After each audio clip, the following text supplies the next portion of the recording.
Hey everyone, this is Alex here again. So today I'm just going to be going over my variation of the DIY gene gun design.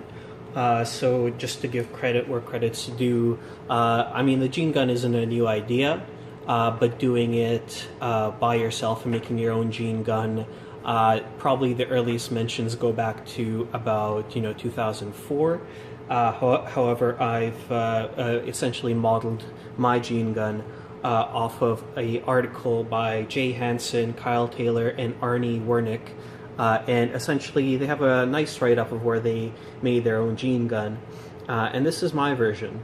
So I took parts that I liked from their design, and then essentially used what I have on hand, and I think made a couple of improvements here and there. So let me just take you through it bit by bit, or how it essentially works. If you look at at Jay and the gang's write-up and their video, actually, you'll see it shares basically the same design. So one thing that I've improved, I think, instead of using bicycle kind of tire inflator, I went ahead and got a CO2 cartridge holder from a paintball supply store. And essentially, I think I did try the bicycle inflator, and I found that this specific connection, so from the CO2 cartridge into the rest of your system, was pretty fragile.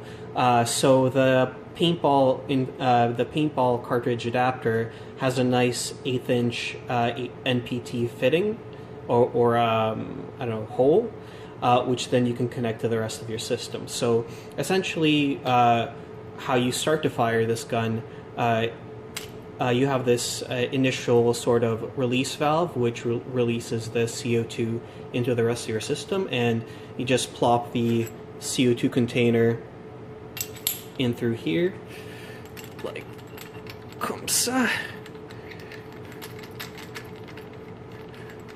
Then you got to make sure this is closed so it doesn't drain everywhere. And then you tighten down to pierce the cartridge. And hopefully, if you assembled it correctly, there's no leaks. But it takes a while to get there. Then, after you've pierced the CO2 cartridge, this is now pressurized. And what we want to do is measure out a specific amount into the main sort of firing chamber. So the way that I'm doing this now is with an analog gauge. It's just a pressure gauge, and generally we want between 600 and 700 psi of CO2 in this chamber. However, keep in mind when you're doing your own experiments, based on your own configuration, the most that you'll be able to get out of this CO2 cartridge and the sort of the max power and the power that you actually need will vary. So basically take all these DIY gene gun designs with a grain of salt. If you're going to make your own, you will have to adapt it to your own situation. Here it's another valve, but basically this is a release valve. I don't like having this thing kind of pressurized when I'm done with it, so I just vent all the gas that's left over, just so I don't have to worry about accidents. Then once this main body is pressurized, the actual firing mechanism is controlled by a solenoid. One thing to mention here, this is probably going to be one of the most expensive parts of your gene gun. If you're lucky, you can get it for $50 off eBay. If you're unlucky, you can pay $100 or more for a new old stock, right? Everything on this gun is new old stock, so you could pay over $100 for one of these. So as well, this entire gun is made with what's known as Swagelok Fittings. They are much more expensive than your Home Depot piping. However, I think that for something that you're going to have in front of your face, pressurized with gas, and if you're doing 50 firings or so, you're going to be sitting in front of this thing for a while. You want it to you want to over-engineer it so it doesn't explode in your face,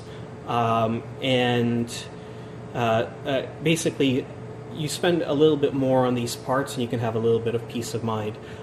However, actually assembling Swagelok fittings, there are lots and lots of caveats which I won't cover because they're compression fittings.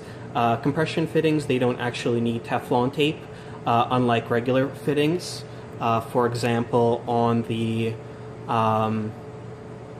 input of the CO2, this is a regular NPT fitting, and I did seal it with some kind of Teflon goop, so there's no leakage path.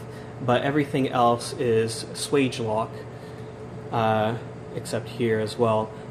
So basically Swagelok fittings, they're compression fittings, very high quality, all stainless steel, easily 5,000, it can easily work with 5,000 psi pressures.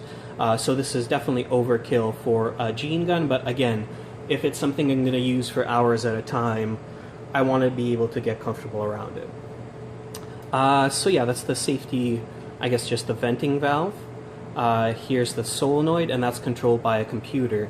And the actual solenoid, what the computer controls is, come on, there you go. So what essentially controls, it's an Arduino, and then on top of the Arduino I have a transistor which drives a computer power supply to turn the solenoid on and off. And essentially when I hit a button on my computer, it sends some serial code to the Arduino which actuates the solenoid. So I will do this right now, and you'll hear a little click. So that's basically the solenoid sort of dry firing. But in just a sec, we'll pressurize the main chamber and let it fire for real. One other thing that initially confused me with the plans is actually, and there's a lot of room for improvement here, but one thing that kind of confused me was how to actually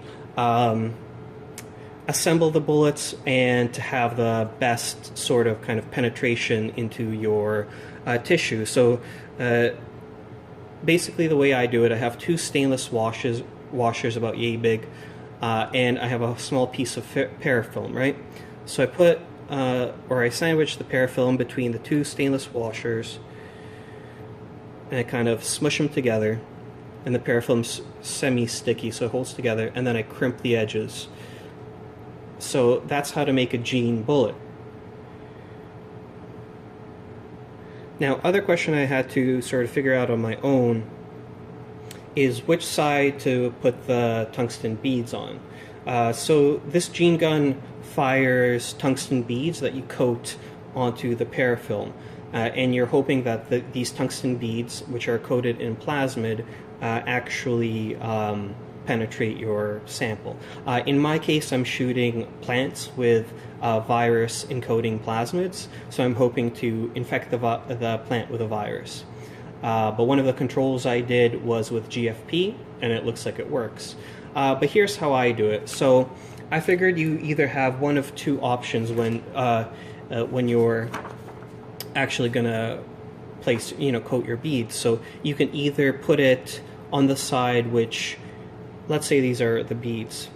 The beads can be facing the side where the CO2 is coming from, or away from it. And I figure that here's a little diagram I drew.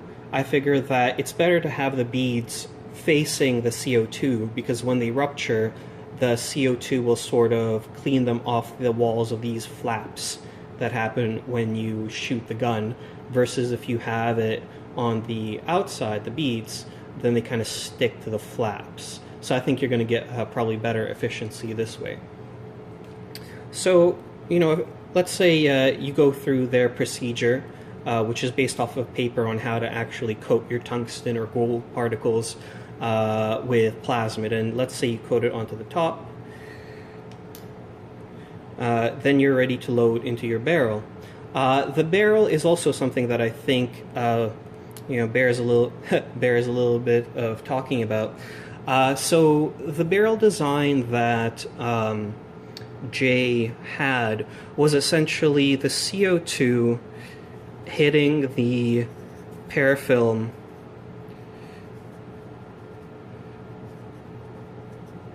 coated beads directly. I'm not sure which side he had it on, and essentially letting it rupture like that. So when I fired that at my plants, essentially the plant didn't survive, especially with the 700-ish PSI that was recommended. So essentially, the entire power of the CO2 is being sort of dispensed quite regularly, and I think many of the particles are actually blown away. So here what I did was I essentially copied the Biorad Helios gene gun design, and what they do, they have a barrel and it's coated with beads, but it's sort of analogous to what we have. It's coated with beads, and then they have an acceleration barrel to give time for the particles to actually accelerate, and then a gas expansion barrel. So basically, this Helios design allows your particles to accelerate and keep going because they're dense, and then the gas kind of dissipates like that. So the gas slows down, whereas when you have it in this sort of situation, it's like a point-blank shot. So that's essentially what I did. I copied their design, and here's the actual barrel. So after the solenoid fires, you have the barrel here, and it's a bit hacked together, but it does work. I will put the pictures up on the blog that suggest that it works anyway. So here's the barrel. The actual cartridge, the bullet sits right there. Then it ruptures, the beads accelerate in this barrel, and then in this is what I call the gas expansion tip, and that's where the gas expands, the beads keep going, and then I have this built-in metal guide to kind of make my firing distance a bit more consistent. So this is how I load the bullet. The beads are pointing up in this situation.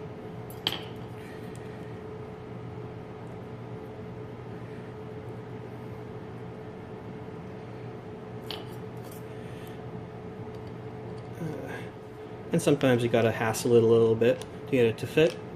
So the bullet goes in there, and you tighten up pretty good.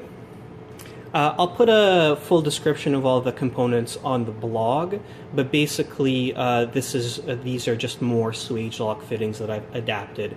And honestly, work with what you have, but it is actually worth, I think it's, for safety's sake, it's worth investing into some good fittings. It'll still be under $1,000 for the gene gun, which, if you're going to use it every day, I think it's totally worth it. So the bullet is in there. We need to pressurize the main chamber. So, if you can just watch this. Oh, nope, wrong one. This one.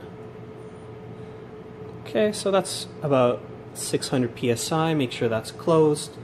And then, I mean, you won't be able to see anything because we haven't loaded anything and it's kind of gone in a flash, but I'm going to just send it one serial command to get this to fire. When you're doing this, again, like let's say you're doing 50 shots, it's good to wear hearing protection because it makes quite a decent pop. So here we go. So that, depressurization, pressurization can hurt your ears after a while. But one thing about my design that I think actually works quite well, the fact that it's a bit smaller than what's online, the actual parafilm ruptures very evenly. And as you can see, there's sort of a nice rip directly in the middle. It looks like essentially there's no pinholes, it's just one solid kind of rupture. which I think is giving me my success. So that's essentially how the gene gun works, and I've sort of taken you through it. Now, let me just share with you a couple of things that I kind of figured out as I was doing my experiments that aren't necessarily apparent when you get all excited and build your own gene gun. So as I said, first things first, you want to be safe. So you do want to just make sure that it's not leaking, it's not going to explode, yada yada. The other thing is you are going to have to spend time and optimize your gun, because every design, unless we build a kit and sell a kit, every design is going to be unique. So, for example, if your barrel's really thick, then 700 psi in the firing chamber won't translate to the same sort of force coming out. And like I said, when I was trying to shoot my plants with my tungsten, my first plant essentially was vaporized, and it threw dirt and leaves everywhere. So that was pretty fun, but not when it's your experiment, you know what I mean? What else? The actual making of the bullets. So I think putting the bullets facing the CO2 is a good call. Then when you're actually coating the bullets, when you have your ethanol tungsten solution and you're pipetting it onto your parafilm, be careful that none of it actually touches the interface between the washer and the parafilm, because the capillary action will actually suck out the ethanol and it will ruin your bullet, because it'll pull the tungsten into the sort of interface between the washers. What else? Yeah, so my application is actually shooting at plants, and I actually had to I follow the instructions of Jay, and basically the way that he tested it as a positive control, he shot onion with GFP containing plasmids, and he has some quite pretty pictures for him on the website. However, to actually get there, how do what distance do you shoot the onion? How do you dissect the onion after? What microscope did you use? So I had to sort of figure that out by myself, and it's not... Essentially, if you're going to build your own gene gun, you need a way to test that it actually works. So you need a positive control, and I think that the experiment with the onion is pretty good. However, you also have to... the way that you actually slice the onion matters. So with the gene gun I have here, it can penetrate 2 to 3 millimeters into an onion cell. So if you think this is an onion cell, if you look at the first layer under the scope, you really won't see it. You have to go deeper to actually find your bullet. So you may think that, oh my god, my gene gun's not working, but really you're just getting a lot of penetration into the onion. So what I essentially did, I fired the gene gun like this with a GFP plasmid with a plant promoter, and then I sliced the onion this way as thinly as I could, and then I put it on its side on a microscope slide, and then I used the FIT-C filter to actually look at it. And when you do it that way, then it becomes pretty easy. Otherwise, like how do you slice it? What's the best way? I had to figure that out on my own as well. But essentially, this gene gun does work. I have gotten successful infection with my plants with my virus plasmid. Also, I've gotten GFP expression with this gun, and I'll be posting pictures of that. So yeah, I mean, it's not very hard to build one. All you essentially need is some way to get a pressurized gas into your system, a way to control it, a valve to release it just for safety, a way to fire it, which is your, computer actuated solenoid, and don't forget the design of your barrel is also very important to the success of the gun. And then, a fancy arm to sort of get close to your leaves is also a good idea. So I'll put up the plans for this specific one online, but don't get too caught up in your details. As long as you keep your safety in mind and then adapt whatever ingredients you have, then it'll more or less work. Just expect there to be some optimizing, and don't forget to have a positive control so that this gene gun works. I'm happy that I invested money into buying Swagelok Fittings, because now I have confidence in this beastie here that it won't, sort of explode in my face. Not that the Home Depot pipe, it would explode under, the pressures of a CO2 cartridge, which rarely exceed, 1,000 psi. But, I mean, if you're going to work with it, or if other people besides you are going to work with it, then spending a couple $100 extra for good fittings is a good call. But yeah, I think compared to buying one commercially, making your own gene gun is definitely a good idea. So yeah, check out the blog so you can see the actual results of firing tungsten at onion, as well as a bit of virus infection proof. Thanks for joining me, and enjoy building your own gene gun.